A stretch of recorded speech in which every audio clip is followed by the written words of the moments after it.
Have you ever wondered what games you should keep or you should lose? Find out here at Purge Reviews. Dead Men Tell No Tales is a pirate-themed game that's kind of built on action points, and you have a certain amount of points to do certain kind of things.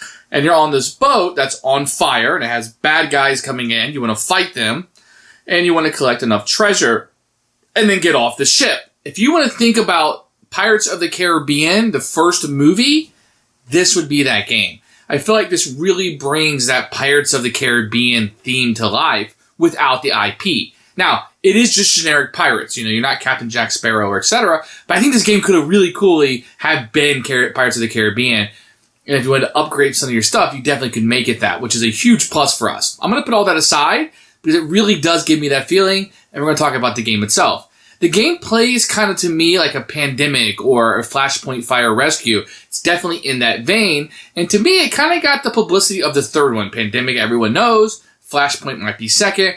And Dead Men Tell No Tales would be third. And it came out in that order. And that's probably why. But I find Dead Men Tell No Tales to be a fantastic game. I really, really, really like this game. It has some luck in it with dice. And you're doing different things. And where the action points and where things kind of come out. There's a little bit of that. Kind of like Flashpoint. But I think it works really brilliantly. And I like the different characters that you have and how they're coming out. And Minion Games really has a winner here. And I'm a little surprised that this game isn't talked about more. Probably because, you had the other two games come out before it. And, it's not exactly the same game. Of course not. It's something different that's here. But I think it's in that vein. Every time somebody comes out, they're like, well, I've scratched that itch and this. But I feel like this is one that you should go back and seek out. I think this is one that you should go back and try again. And I think you might find it a little bit superior to those in some respects, especially on theme. This pirate theme really works here for me. I like being on that fire-infested ship, and there's always that chance that the room I'm in is going to catch on fire. What am I going to be able to do? And I got to carry these things out. It's cooperative, and we're playing against the board. And it's all these things that really come together, and I enjoy it quite a bit.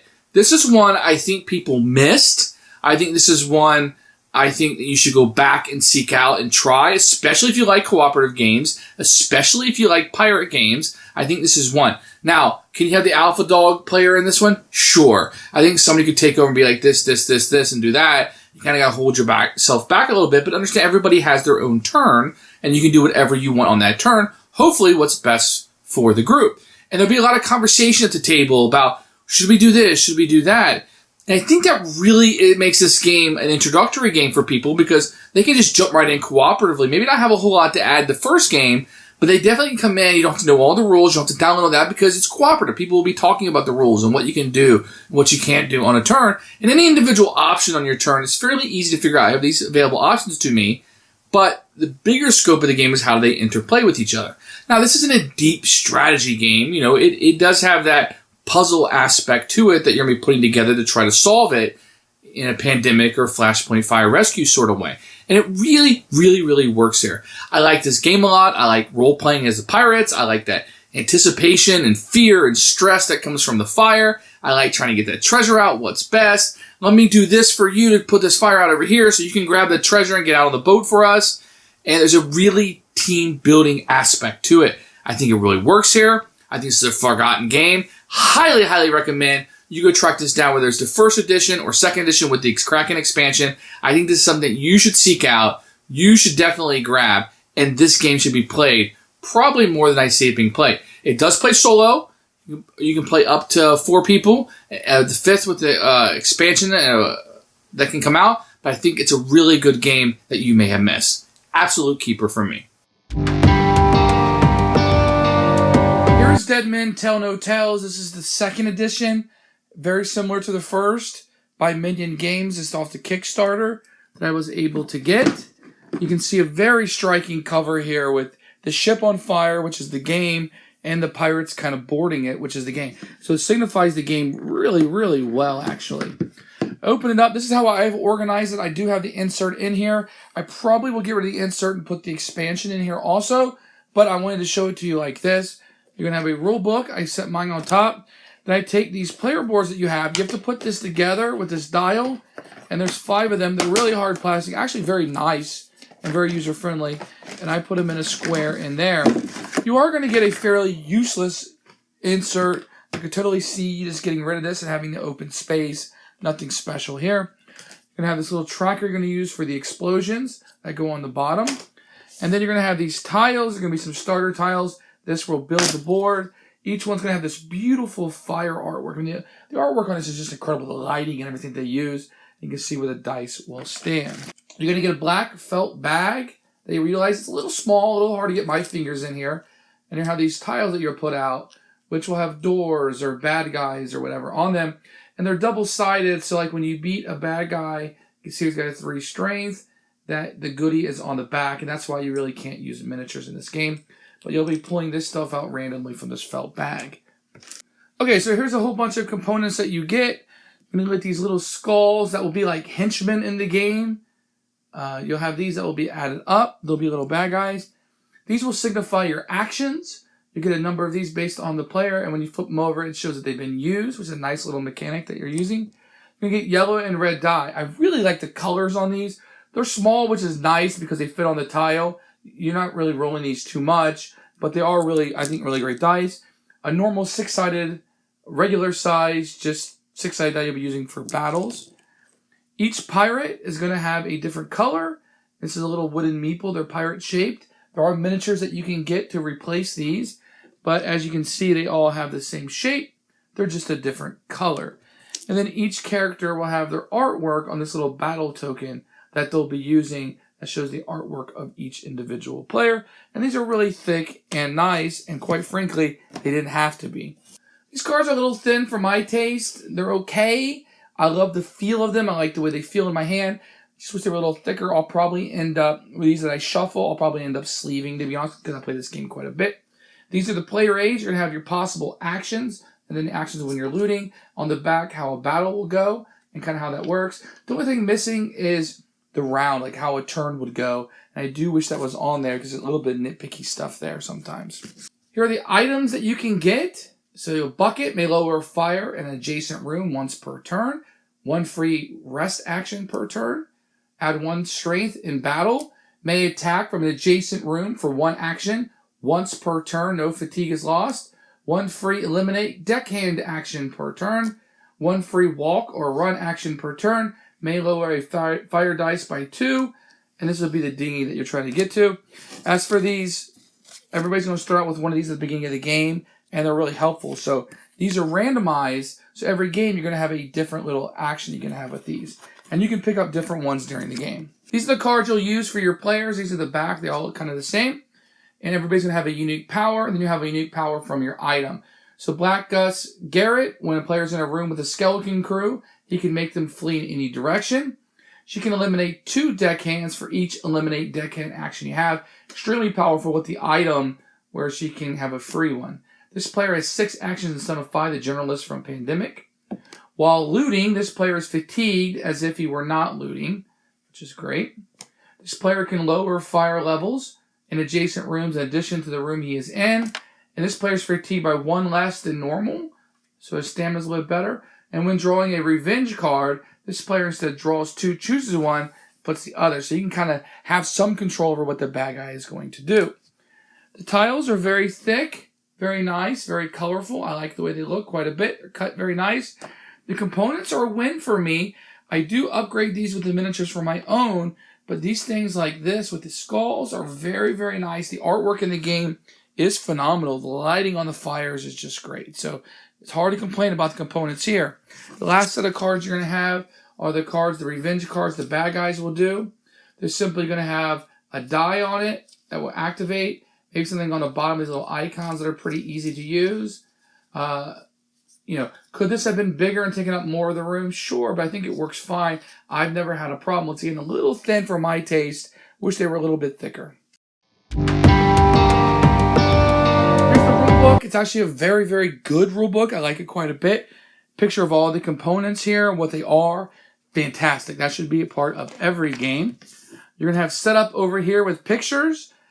Based on your difficulty and number of the players, it'll be how you score, and it starts out playing. That's what I really like. It gives you an overturn of how a turn will go. You can always refer to, and then it starts detailing it more.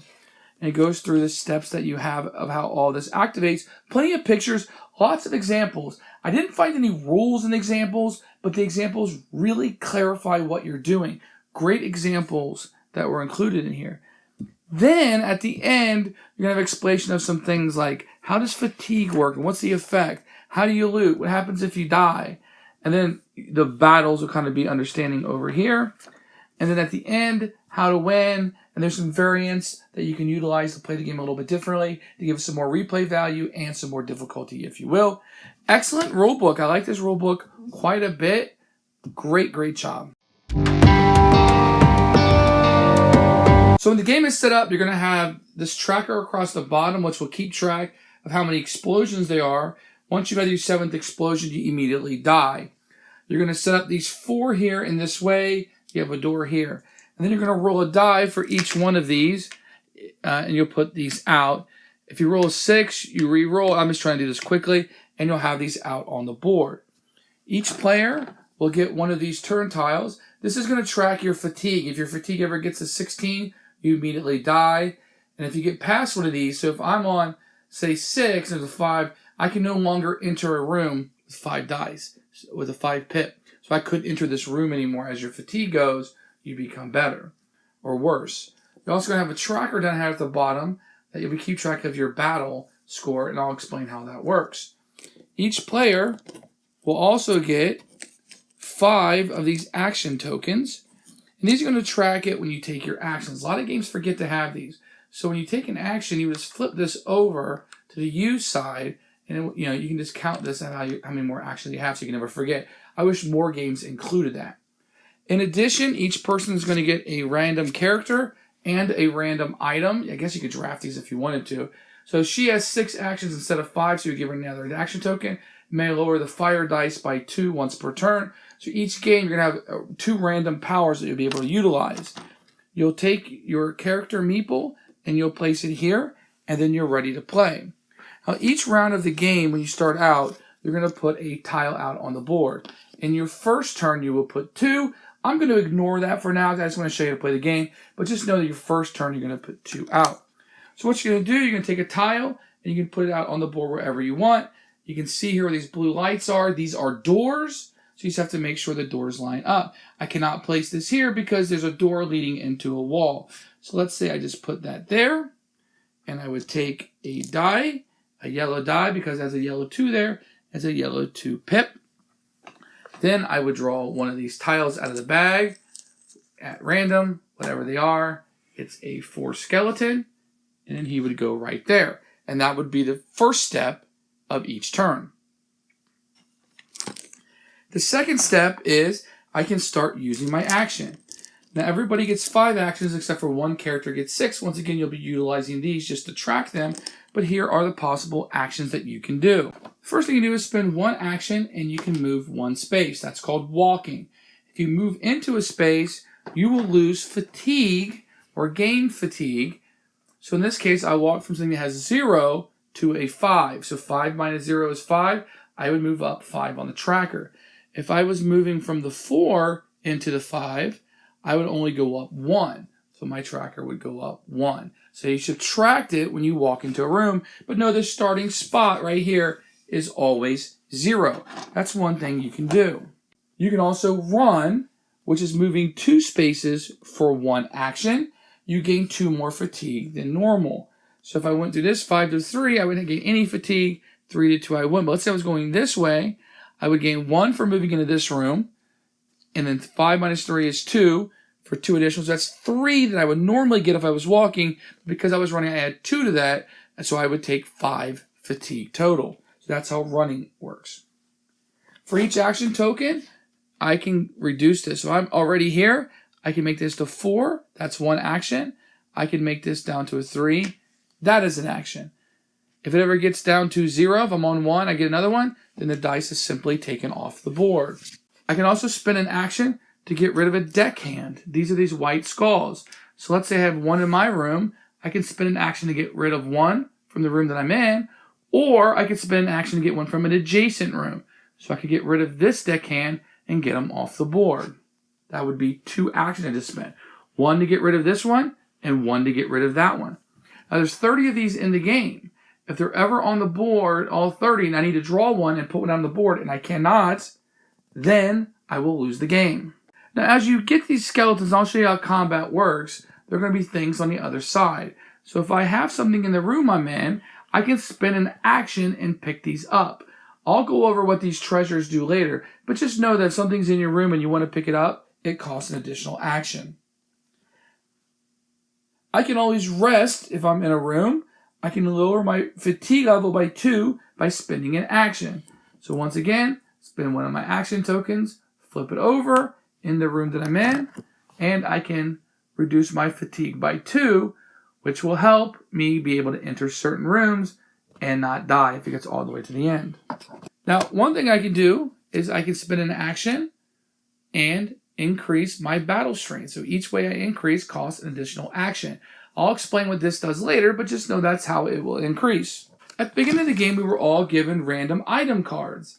If at any point in the game, I don't want this item card anymore, perhaps there's something else that I would rather have, I can spend an action, give this up, and take one of the unchosen item cards from the beginning of the game. They will all be placed face up near the board. After I use all my actions, however I see fit, then it will be time for the bad guys to go. The bad guys will be pulling from this deck. You just take the top card of the deck and you do what it says. In this case, there's a 5 on it. It's red and yellow. So every 5 on the board will become a 6. In this case, there are none. If I had a 5 here, let's just say there was, and I pulled over this card, all red and yellows will increase, and this will increase to a 6. If a die ever gets to 6, as in this example, then the room would explode, and you would move this tracker to the first spot. Or if it was on the first spot, it would go to the second spot. What happens at this point is every room adjacent to it with a door will then increase. So let me give you an example. Let's pretend this is a 5. This card is pulled, so I have to increase every red and yellow 5. So this would become a 6. Well, this is going to explode at this point. I would increase my tracker here by 1. Getting closer, if it gets to the end, we will all die.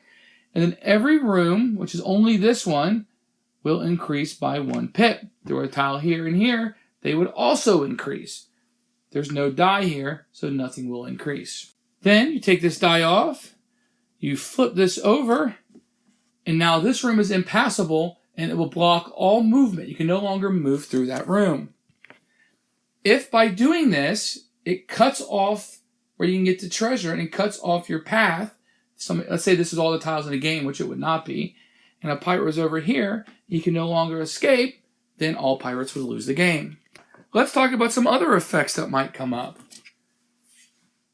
So it is possible to have this, and then what you would do with the arrows around the trapdoor is any room with a trapdoor that has a deckhand in it would then send another deckhand to any adjacent one with a door, as long as it has fewer. So let's say it was set up like this, and we triggered this card now with this symbol. This one would get one, and this one would not get one because they don't have fewer than this. If this was the arrangement, and now this card came out, we're utilizing this one. Here is the trapdoor. This one would not get more because it doesn't have less. This one has less, so another one would come out. Keeping in mind, if you ever need to place one of those deckhands out and you don't have one, you lose the game. You will also see stuff like this with a skeleton on it. Very easy to do. At that point, if there was a skeleton out, he would simply move towards the nearest pirate. So if we had a skeleton here and the skeleton movement, so first thing we would do, because it's a 3, we would increase all 3s that are on the board, red and yellow, to 4. This is a yellow, so it would become a 4. And then the pirate, or the skeletons, would move towards the nearest pirate right there, which would immediately cause a battle. I'm going to show you how combat works later. You also have this symbol, which is a trapdoor with no arrows. So once again, I would take all the 1s and increase them to 2s that are yellows. The reds would not move. And then if it has a trapdoor, I would bring another deckhand out. Keeping in mind that if any deckhands come out and we cannot place them, we would lose the game. If at any point 3 5s, all 3 5 cards are out, and have been discarded, you take all of the pirate cards that have been, you shuffle the back deck together. That way the 5 cards are always in the deck. The last thing I want to show you and talk to you about is combat. So each of these bad guys will have a goodie on the back. In this case, it's a Cutlass. But it could have treasure, or it could have grog in it. I'll get to that in a second. So this has a 4 on it, which means his battle strength is 4. So what you're going to do is you're going to roll this dice, and I rolled a 1. And then you would go to your player board. Let's say this is my character, and it was on a 4. I would have to spend all of this, plus 4, to my 1 is 5, in order to beat his 4. If this had been on 3, and I spent it all, my score would be 3, plus 1 is 4, plus any item cards I had, would be equal, and I would beat him. So long as it's equal, I beat him. But the trick to this is wherever this is at, I have to use them all, even if it's overkill. So knowing when to use this is very important. If you were to lose to him, then you would take additional fatigue. So let me explain the back of these. So this is a Cutlass. This is a sword you can have. So when you get this, you immediately add it to your battle. And now your minimum is always +1. You can never go back down. So the more of those that you have, the stronger your character will be as a fighter. You can also get this grog that you can pick up. This one has 5. So when you decide to utilize it, your fatigue would be increased by 5 or decreased. So if my fatigue was at 8, I drank that 5 grog, it would go back up to 3, giving myself more fatigue. The most important one are these guards, and this because this is how you're going to win the game. When you flip these over, you're going to see a treasure. So you'll be able to beat these guys. They're usually more powerful, and they never move. So when you beat this guy, you have to spin an action to pick up the treasure. And it's what we put on your player board. Once you have this treasure, all you can do is walk, rest, or swap your item card. Now the trick to walking with this thing, let me get some of this out of here, is that normally when you walk from an area to another area, you subtract. So if I was walking from this area down to here, I would take 5 minus 3, and I would take 2 fatigue. But when I'm carrying treasure, I always just take the fatigue of the room I walk into, in this case 5. So you're going to take a lot more fatigue when you're walking with this thing. So it may take some teamwork for somebody to come here and eliminate this, or reduce it, so when I'm walking I don't take enough fatigue or something bad would happen to me. So let me go over how to win. The way you win the game is you get a number of these treasure tokens out to your boat based on your difficulty, so 4, 5, or 6. That's how you win the game. How you lose the game is if the explosion marker ever gets up. You need to place a deckhand on the board, and you cannot. If a room tile, when it blows up, traps you so you can't get out. Or if enough treasures are destroyed that you cannot win the game. So if there are not enough of these left and you can't win the game, then you would. If all of the pirates die, you also lose. So that's the ways that you can win or lose the game. I hope I've done a good job of explaining kind of how it works, but let me go over a turn really fast. On your turn, you will place one of these tiles down, making sure the doors always match. You will put a die with that pip out, and then from the bag you will draw one of these tokens to place on this tile. Then you will take your actions, which are normally 5 actions, which can be run, walk, rest, pick something up, etc. If you're ever in a space with a bad guy, you must immediately do combat. Then at the end, you'll draw one of the bad guy cards from the deck, and usually you'll raise the fire or put additional tokens out. You continue to do that until you either win or you lose. Who should buy this game? Anyone who likes cooperative games. To me, this is a must-have. Dead Men Tell No Tales is fantastic. If you like pirate themes, this is something you can have. If you got kids and you want to get them into cooperative games and playing these type of games, this is definitely one that you should add. It has that whole Pirates of the Caribbean theme. Anybody who's a Disney fan and really wants that pirate theme to come through, this is a great game to play. If you're going on a Disneyland or Disney World trip, bring this with you. Play this in a hotel. Get excited about going, even though it doesn't have the actual IP on it. It will definitely feel like that ride. And I really like that aspect of it.